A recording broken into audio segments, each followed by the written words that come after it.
After a controversial several days of no big splash from Google Stadia, as far as game commitments or game presentations, questions on, hey, are these guys changing the target demo up under us, up under our noses? And PGA Gate, Stadia releases a very notable lineup of pro games. Wow. See a Stadia SHOCKS base with praise September pro deals. Is this arguably Stadia's best month yet? Let's get into it. Stay sick cause I follow my gut. They say I was pushing my luck. I'ma push me a matte all black truck. Oh, I'm not sorry. What is up, people? What is up, people? What is up, people? It is your boy MM2K back again with another episode of the Stadia Dosage. Do me a huge favor before we get into this one. Hit that like button, hit that subscribe button, rock those bells for notifications, please, so you know when your boy's dropping these doses. I appreciate all of y'all. Straight up, y'all know the deal, y'all know the reason, and y'all, I think they forgot the slogan. The slogan means something. I'm not too proud to ask. I can't do this without y'all. That's why. All right. With that being said, let's get into today's whopper of the news. The whopper of the news is like, let's precursor like this, my friends. At the bumper, I talked about, you know, what preceded this big news day. You had a lukewarm time period, several days from Google Stadia. They weren't really dropping any new games, but you know, you had GFN, one of its, you know, competitors, honestly, you know, making big splashes with a lot of the battle royale games out there, like, you know, Rogue Company and so forth. And then they were dropping some very notable games that, you know, again, on paper look very good, you know what I'm saying, for the platform. Stadia didn't have that. Then you had simultaneously going on at the same time PGA Gate. We all know about that. I'm not going to get back into that. Look at previous videos. I'll give you all the details. You know, and so then the community started asking, you know what I mean? Is Stadia like trying to pull the wool over our eyes? Are they focusing their efforts solely on casual gamers? Did they forget about us? The community was out here like Michael Jackson. All I'm about to say is they don't really care about us. Questions were flying. Accusations were being thrown. Google had a target on its back. Man, oh man, oh man. And what did Google do? Well, like they've done in the past, they said, hold my beer. They come out with a slew of pro games, which I believe puts an overwhelming majority, not all, but an overwhelming majority of those concerns to rest. And I'll explain how. All right. So let's do this. Let me show y'all something. What you see here on the screen is a list of the pro games that are coming to the platform September 1st. Okay. So, a question, and a very legitimate question that's been thrown in the community as well, is, you know, how would these games be perceived? Like, they look good on paper. Stadia arguably has the best pro game, or as far as that model is concerned, free additional games bundle out of all of its competitors this month. That argument can be made, definitely. And then that's on top of the games that are coming in September. So is this like the platform's best month? And then that whole mind state is being bumped up against, well, how big of it really is? You know, how big is it really when you look at a global scale? And I want to say this. I don't want to blur the lines because I've been very active on Twitter. I know I've rubbed some people the wrong way, and I don't mean anything by it. It's just that I'm here for a specific reason. I'm here for the unsuspecting gamer and giving them information and making sure they get a pathway to accurate, concise, specific, finite information. Blurring the lines, mixing things in the wrong buckets, confusing discussions doesn't do that. So I've been making it my duty to hop in certain conversations and making sure that I'm there at least is a timestamp or a history mark of some clarity being made in various conversations. It's not to nullify, anybody's personal point of view. Because like we said to broadband bullies, you can't be wrong for your opinion. Hell no.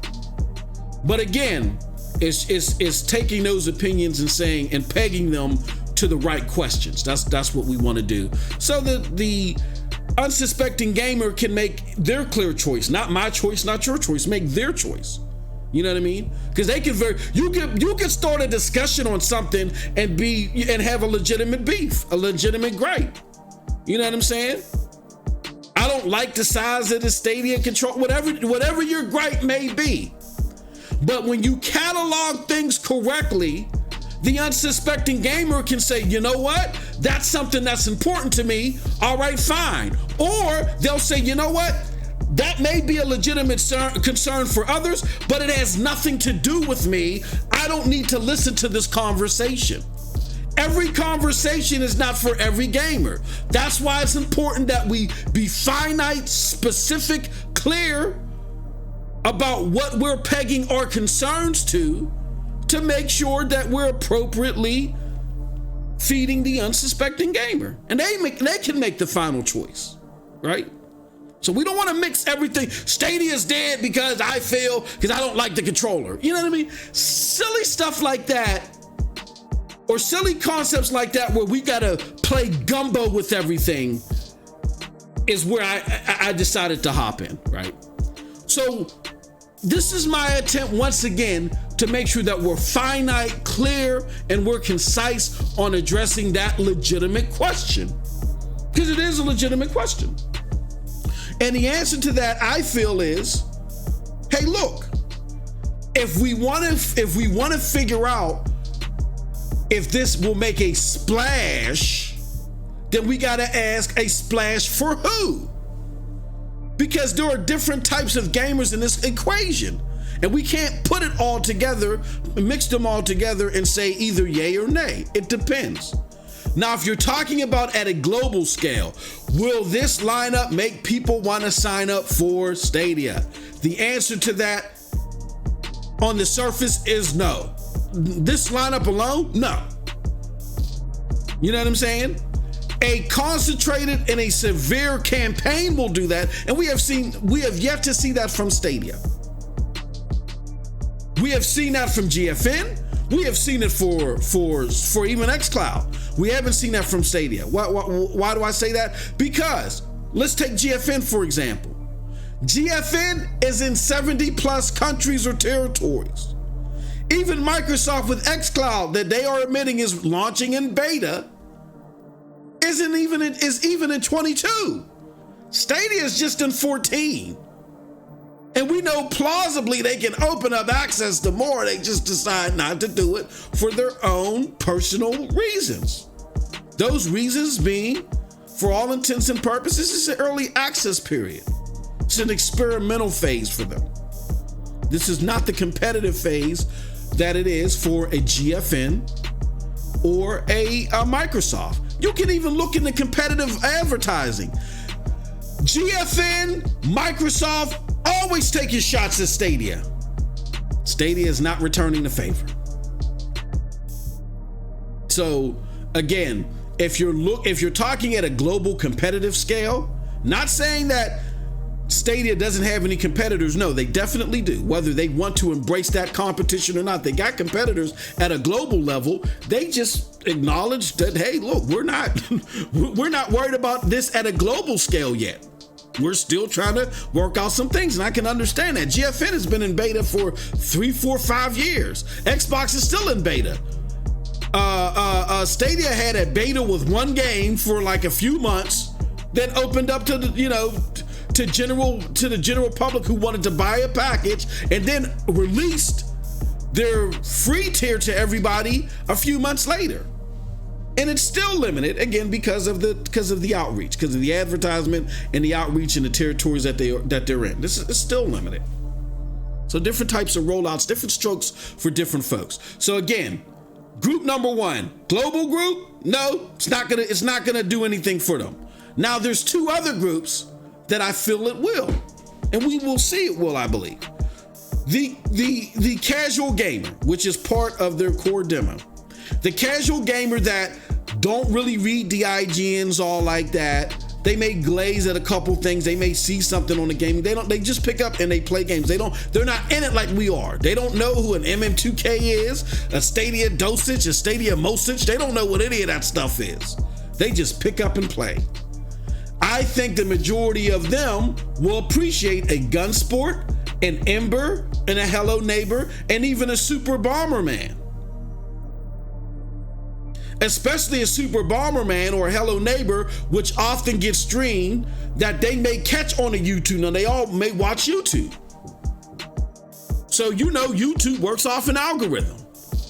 If the algorithm says, hey, look, as far as advertisements is concerned, or as far as what the suggested videos are concerned, if YouTube notices per its algorithm that, hey, this person is a casual gamer, let me show a couple of Hello Neighbor streams. Let me show a couple of Hello Neighbor streams of people doing it on Stadia. Bomberman 64 on Stadia. That is that behind the scenes grassroots marketing that is bringing on the casual.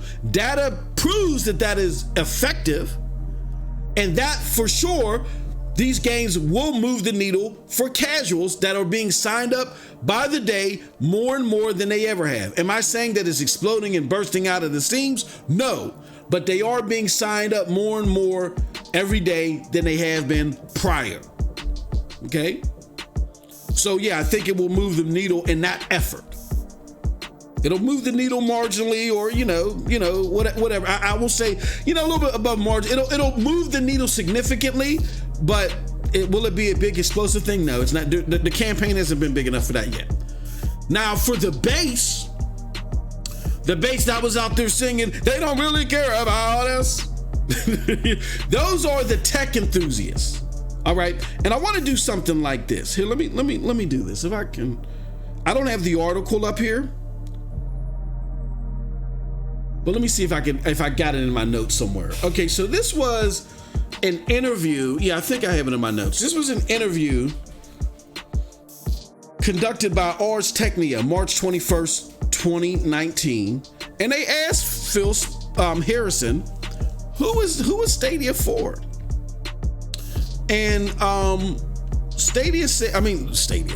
Harrison said the first group is, it's two broad categories of player that we believe will be excited by Stadia.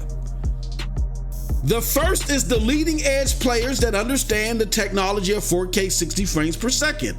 They know that HDMI means to quality, what HDMI means to quality. They will love the ability to take that quote unquote quality, take that in a game they love across any screen time. Okay? The second, Harrison said, is a more budget conscious gamer that frankly cannot afford to keep up with the rate of change in hardware generations, whether it's on PC or console. All right.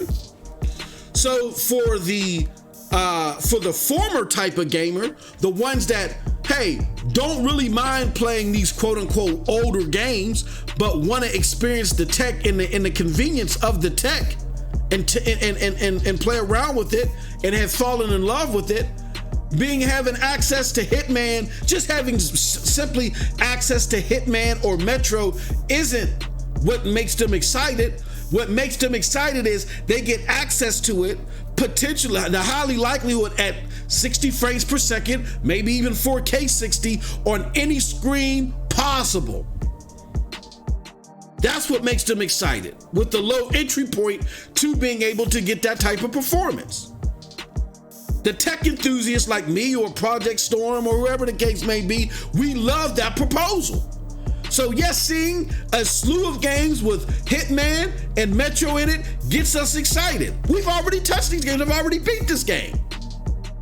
But the fact that I can play it on Google Stadia and transfer it to any screen with the touch of a button is going to excite me. So yes, for those two demographics, the casual and the hardcore or the tech enthusiast that is part of the base, this will make a splash there. At a global level, no. And I think Stadia is okay with that. I don't think that is their goal at this moment. They may be looking at that for later in the month when Serious Sam 4 is scheduled to release and Baldur's Gate 3 is going to have its early access. Those are the games that we need to look at and say, how does this move the needle globally? That's where I think the global question goes more into play. Have they done enough, even in early access, to put these big ticket games out there and have them make a splash? And we'll cross that bridge once we get there. But for these right here, these should still be celebrated because, again, they hit two crucial markets, two crucial groups for the Stadia platform at the moment. The casuals, which they gotta hit to solidify anything for the platform to have any chance, and to satisfy its base. Its base that's been grumbling the last several days because they've been looking across the street at GFN and they're like, okay, Stadia, what we got going on over here? So with that said, very exciting times. September is probably going to be its best month to date. We will see. I personally I'm going to hold off on that because I want to see two more things. I want to see when Uplay Plus is going to be released, because that could be the biggest thing to date, honestly.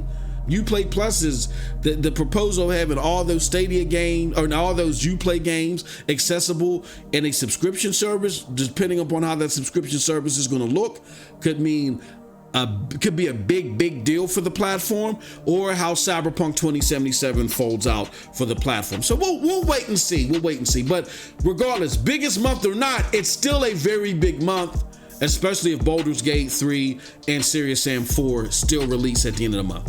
And with that said, that's it from your boy MM2K. And let me know what you think about all this in the comment section below, because like I always say, who cares what I think? But if you did like what I had to say, check out the links below to follow me. Those links will lead you to the Broadband Bullies, PNTS Network, Hard Knock Digital Culture, and yes, the Stadia Dosage. And with all that being said, stay tuned to PNTS Network. We got some big things coming. We got some great content coming. Stay tuned to that. And you can follow us at pntsnetwork.com. Don't forget, we're running a raffle for a Mortal Kombat 11 code. Mortal Kombat Aftermath Collection retails for $99.99. If you want access to that code, leave us a yappa at pntsnetwork.com. It's an audio or video comment application. Very easy to use. You can sign in with your Google account. Leave us a message, and that'll enter you into the raffle for that game. And with that said, you all have a wonderful, wonderful gaming day. Peace.